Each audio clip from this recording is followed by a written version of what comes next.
আসসালামু আলাইকুম ওয়া রাহমাতুল্লাহি ওয়া বারাকাতুহু নাহমাদুহু ওয়া নুসাল্লি আলা রাসূলিহিল কারীম আম্মা বা'দ।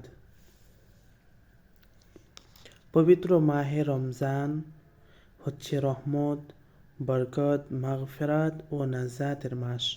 পবিত্র এই মাসে নবী করিম সাল্লাল্লাহু আলাইহি ওয়াসাল্লাম বিশেষ 4টি আমলের কথা বলেছেন।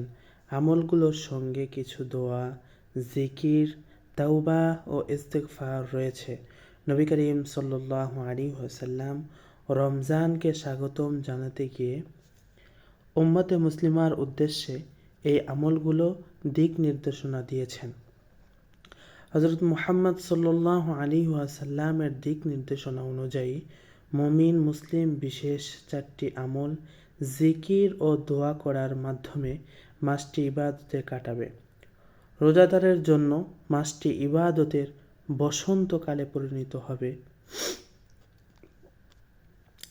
আমল 4টির মধ্যে 2টি মহান আল্লাহর জন্য আর 2টি বান্দার জন্য।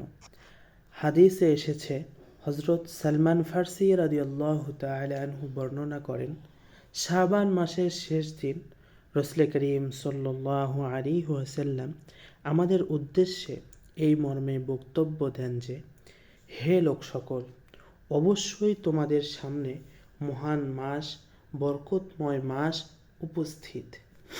এই মাসে তোমরা 4টি আমল বেশি বেশি আদায় করবে। এর মধ্যে 2টি কাজ আল্লাহর জন্য আর 2টি কাজ তোমাদের নিজেদের জন্য। আল্লাহর জন্য 2টি আমল: 1 নাম্বার, কালেমার সর্বোত্তম তাসবিহ লা ইলাহা ইল্লাল্লাহ পাঠ করা। 2 নাম্বার, আল্লাহর কাছে বেশি বেশি ইস্তেগফার তথা ক্ষমা প্রার্থনা করা। নিজেদের জন্য 2টি আমল: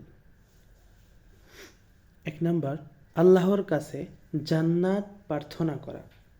2 নাম্বার, জাহান্নামের আগুন থেকে মুক্তি চাওয়া।